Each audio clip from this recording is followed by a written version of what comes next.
Hello friends of TvAgro, we are in the Jaguar enclosure right now. My name is Daniel Bernal, I am the zoo technician of the Animal Nutrition and Welfare Center.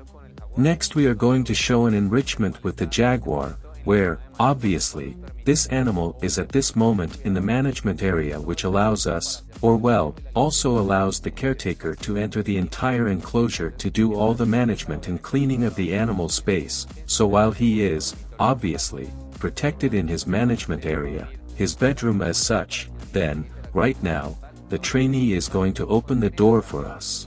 The trainee is going to open the handling area for the animal to interact with the sack, where the sack contains the ration and obviously also contains a substrate which is banana leaves, and obviously the sack, all this so that the animal obviously catches the food and obviously has an activity and promotes an interaction and effort to obtain the food. So if you see how she is obviously grabbing hard on the sack and thus obviously strengthening all her muscular parts, well, she has already achieved it, well, that obviously helped us to develop appropriate and normal behaviors of the animal, so that the animal also de-stresses, so that her routine is not so daily, so that is why we carry out all these activities in order to promote animal welfare, which is very important. These animals only have very strong claws, obviously when they are in their natural habitat they wear them out in a proper way, here at the zoo they do not wear them out so much.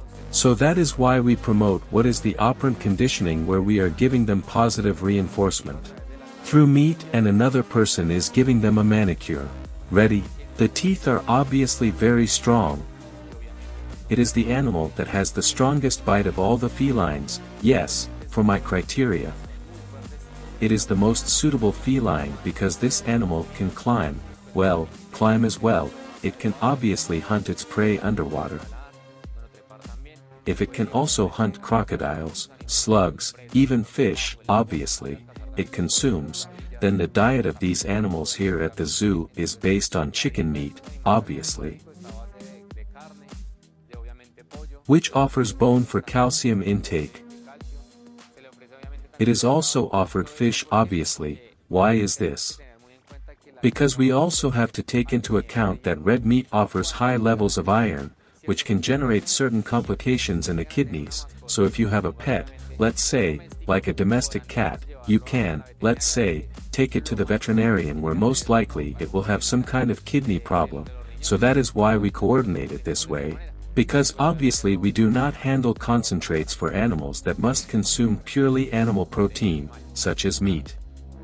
So that is why we reduce the amount of red meat and offer more white meat, yes. Chicken and obviously fish, which is a very good source of food. You can also see the coloration of the jaguar, yes.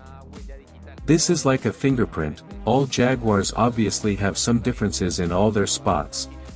If you also see a panther that you will only be able to observe. You can also see the spots, but with the sunlight you can see it more, yes. So, it is an animal that weighs around 60 kilos. It is an animal that is very active. All the animals here obviously have a name or an identification. Regularly we do not offer it only to the visitors because obviously we use it more for handling and more for interaction or bonding with them. So, sometimes, at the moment that we say the name, my name is Daniel, imagine 20 people calling me. They will saturate me and stress me, so this will not be beneficial for the animal.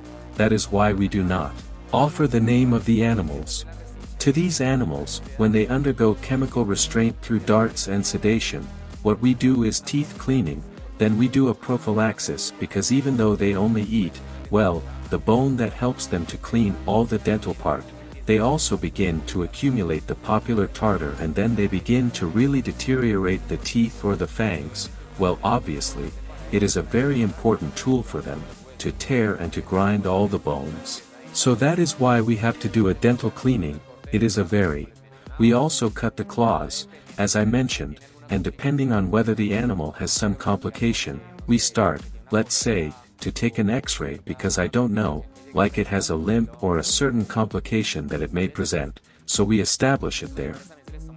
These animals are also given a blood and urine sample in the operant conditioning, they also get to perform this sample. Obviously, these animals are not like us. We say, give me the sample and then we can do it quietly. These animals, through a link that we make with them through positive reinforcement, achieve all this, which is so beneficial and so practical for the animals. So if you see the animal, it is obviously in a very good condition, its ribs are not marked.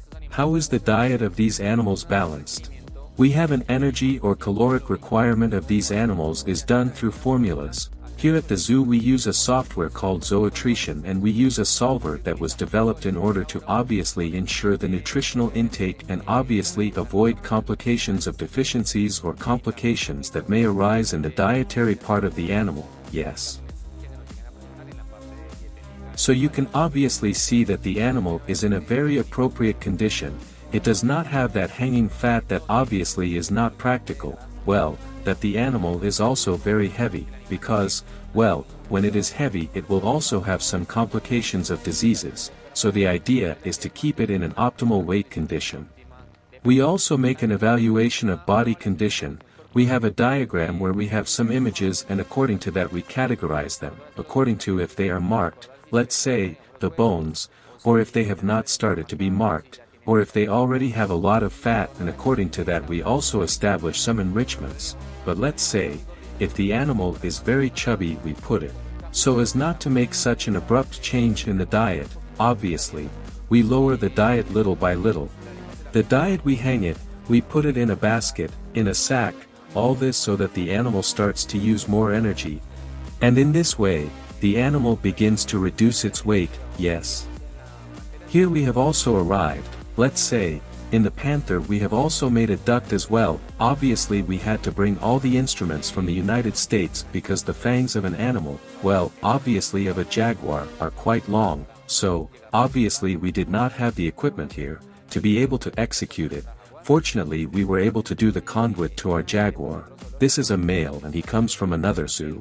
These animals live in the jungles, they also live in the plains, there they are usually called. In the plains they call him the tiger, and because of the coloration they call him that, but obviously he is a jaguar, a panther onca as such. Well, these animals, the felines, here the felines eat on Mondays, Tuesdays, Wednesdays, and Thursdays. Why don't they eat every day?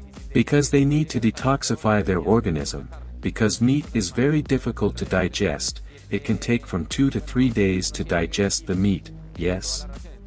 These animals eat around 7 kilos between all the ration, between the ingredients that I have already mentioned, which were meat, bone, chicken and fish. Yes.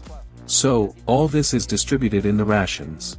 So that is why they should not eat every day, to make a proper digestive process and also to encourage, obviously, some appropriate behaviors of them, because obviously when they are in their natural habitat, they get to eat 40 kilos in one day and the rest of the days they do not eat.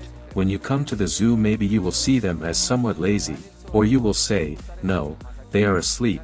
What happens is that these animals are crepuscular. What do you mean they are crepuscular?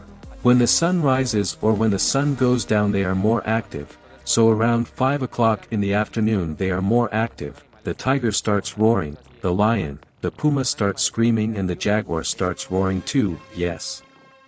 So when you come, have a little patience because these animals, their behavior is like this. These are obviously active animals, they are very active. Something important that I forgot to mention, is the case of a panther that arrived around June. This animal unfortunately suffered from illegal wildlife trafficking, but an environmental corporation managed to rescue it from all this malice. As such, then this animal was chained on a farm. Obviously, they do all the judicial process and the whole process, obviously, is done by the corporation where this animal. Unfortunately this animal arrives in not very appropriate conditions where we, obviously do all the diet modification. Clearly you are going to see how the color of the coat is so beautiful now, an adequate condition. Unfortunately, these animals are trafficked. Because their fangs, their claws and their skin are very desirable, and obviously there are people who like to have their jaguar rug. Obviously this is a very cruel and inappropriate practice that obviously cannot be committed, because this obviously brings legal proceedings and obviously it will have a negative process and will affect the diversity and the whole jaguar population. So I invite you not to participate in this negative activity that obviously affects the different fauna that is native as such, because the jaguar is also from Colombia, it can inhabit from Mexico to Argentina, or the jaguar inhabits, so it is a very beautiful animal that we must take care of and that obviously plays a role of population control in our ecosystem, our diversity, just as insects do, just as the largest animal does, so obviously we all have a control. You may have also heard about the hippopotamus, which is currently a very negative problem because it is a plague. Unfortunately, people believe that the only feline that could control it is the jaguar, but obviously this animal is not going to be an opponent for this hippopotamus. So there is no control, and obviously this is generating a very negative problem in terms of the hippo population. In terms of the population of some animals here after the native fauna that we handle in the zoo, well, in the country. What else can I tell you about her? You can also obviously see the little spots I was talking about. This animal is called Milena. Why is she called Milena? Because she was born in 2000, she is a millennial as such, she is about 21 years old, she has already exceeded her longevity of life. Her longevity of life was up to 15 years, she is now obviously 21 years old. As a result of obviously all the years she has lived, she started to show some problems, already in her kidneys, obviously, that is where we intervened in all the health and animal welfare aspects, where we modified her diet, where she is obviously already on medication for life, to guarantee her best days until the last day of her life, when I came to be here with us. So all this is very nice according to the modifications that are being made, so that these animals are always in good conditions and so that they get to fulfill their life in a proper way, because we all can get sick at some point. Well, then I hope you liked everything we have talked about.